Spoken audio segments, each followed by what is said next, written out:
في اكتر من سبب لألم الركبة الخلفي، الألم اللي موجود عندك في ركبتك من ورا واللي بتحسه لما بتقف شوية بتمشي شوية بتطلع سلالم بتحس كده بألم في مفصل ركبتك من ورا. واللي ممكن الموضوع ما يقتصرش بس على وجود ألم، ممكن كمان تسمع صوت طقطقة مع حركة ركبتك، او ان ركبتك تكلبش كده وانت بتفردها وتتنيها وما تعرفش تكمل بقى فردها وتانيها، او ان يكون في ورم في ركبتك، او انك تحس كده زي في كلكيعة كده او كيس موجود في ركبتك من ورا. وطبعا المشاكل ديت اللي انت عايز تتخلص منها. عايزك بقى تطمن عشان ان شاء الله في فيديو النهارده هقول لك على اهم 3 اسباب بيعملوا الم في مفصل الركبه من ورا، واللي اكيد هتلاقي ان الالم اللي عندك سبب منهم. وطبعا اللي اهم من الاسباب ان احنا نعرف ازاي بقى نعالج المشكله دي. وخلينا بدون كلام كتير نخش في الاسباب على طول. واول واشهر سبب معانا هو وجود شد في الاوتار والعضلات اللي بتمر بمفصل الركبه من ورا. اللي هم ايه العضلات ديت؟ اللي هم العضله الخلفيه والعضله السمانه وعضله كده صغيره ممكن ما تكونش بتسمع عنها اسمها البوبليتيال ماسل. العضلات ديت بيمروا وماسكين في مفصل الركبه من ورا. نتيجه بقى ان انت بتحمل عليهم، بتمشي كتير، بتقف كتير، بتطلع سلم كتير، بنلاقي ان حصل شد كده وتحميل زياده على الاوتار والعضلات ديت من ناحيه مفصل الركبه، فبالتالي بقى يحصل عندك الالم اللي انت بتحس بيه ده. في الغالب المشكله ديت بتظهر في السن اللي هو مثلا من 20 لحد 45 سنه، لان دوت الوقت اللي بيكون عليه تحميل كتير على رجليك، بتمشي كتير، بتقف كتير، تطلع سلم كتير. انت كمان لو عندك النوع دوت من الالم هتلاقي ان انت فعلا بتمشي كتير وبتبذل مجهود وبتحط تحميل كتير على رجليك، فانت كده عندك المشكله ديت. طب المشكله ديت تتميز بايه تاني؟ ان هي في الغالب مش هتلاقي معاها مثلا صوت طقطقه، او ان انت هتلاقي معاها تورم، او لو تورم هيكون تورم بسيط. فهنا تعرف ان انت بقى عندك السبب دوت من المشكله. وببساطه جدا بعد ما نقول على السببين التانيين هنعمل تمارين بسيطه عمليه سهله جدا تقدر تعملها في البيت هتساعدك تتخلص ان شاء الله من الالم دوت تماما. ودوت كده كان اول سبب معانا. تاني سبب معانا هو وجود مشكله في غضروف الركبه.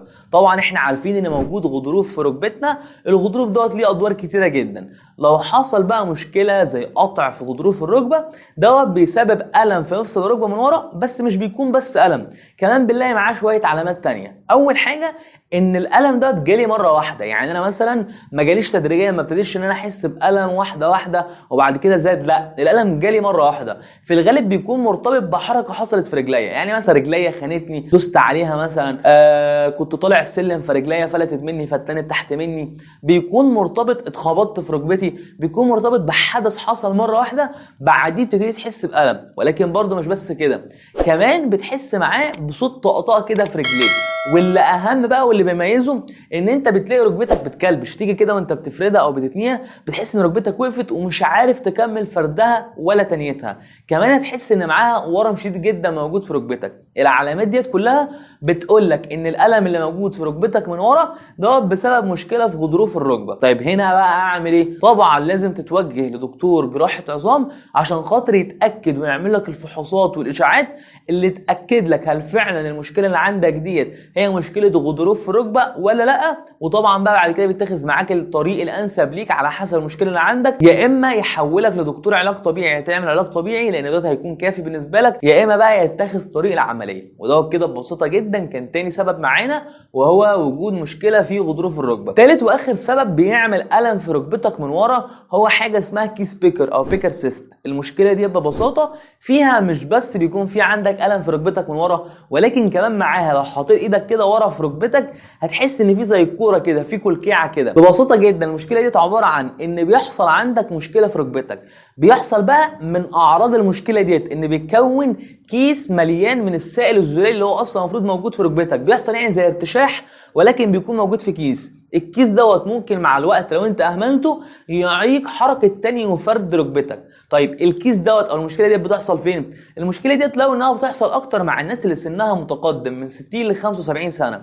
فلو انت عندك من 60 ل 75 سنه وعندك الم في ركبتك من ورا وحطيت كده ايدك على ركبتك من ورا لقيت ان في زي كلكيعه كده تعرف ان انت عندك مشكله كيس بيكر. وطبعا لازم تتوجه لدكتور عظام عشان خاطر يشوف السبب الاساسي اللي عمل لك المشكله ويحله لك. ودي كده ببساطه جدا اسباب الم ركبتك من ورا. تعالى بقى للجزء المهم وهو التمارين اللي هنعملها عملي مع بعض اللي هتساعدك تتخلص من اول سبب، واللي قلنا ان هو السبب الاكثر اللي بيجي للناس وبيؤدي لالم الركبه من الخلف. ويلا بينا على طول. واول حاجه قبل ما نعمل التمارين محتاجك بس تحط كمادات ميه سخنه على ركبتك من ورا لمده 10 دقائق. ديت كده اول حاجه، ده كده هيفك العضلات والاوتار يعني واحده واحده.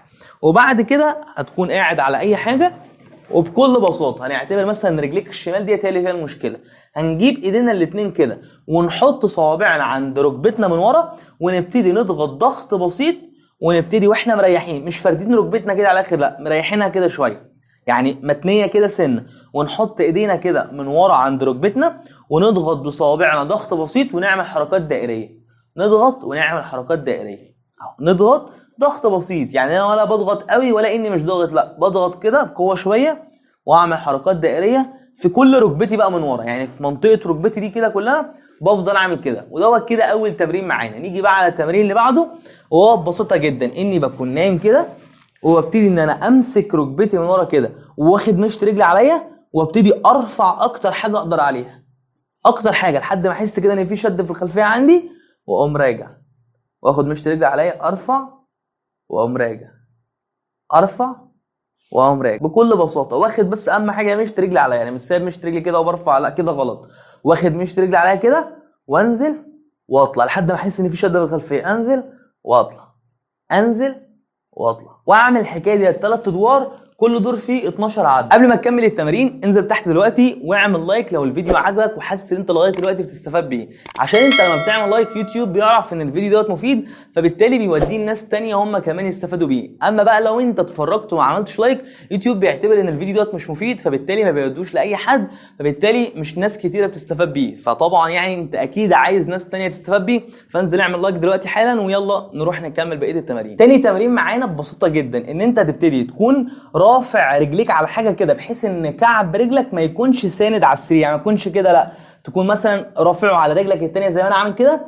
وتبتدي بكل بساطه تودي مشط رجلك على الاخر كانك بتدوس بنزين على الاخر، بعد كده تقوم راجع على الاخر، تودي مشط رجلك على الاخر، بعد كده تقوم راجع على الاخر، تودي مشط رجلك على الاخر، تقوم مودي على الاخر، وهكذا تودي مشط رجلك على الاخر تقوم مرجع على الاخر، وهكذا. وتعمل الحكايه ديت 3 ادوار، كل دور فيه 20 عده. نيجي بقى على التمرين اللي بعده والتمرين الثالث، وهو ببساطه جدا انك بتكون واقف كده وبتبتدي ان انت تتني ركبتك شويه بمقدار مثلا 30 درجه، وبعد كده تقوم واخد مشط رجلك عليك وتبتدي بقى تحرك رجليك من تحت ركبتك ومشط رجلك كلها كحته واحده وتلفها لجوه والبر. هو طبعا تمرين عجيب ولكن يعني اعملوا كده، دوت مهم جدا للعضله اللي احنا قلنا انت ما تعرفش عنها حاجه، اللي هي اسمها البوبليتيال موسل دي.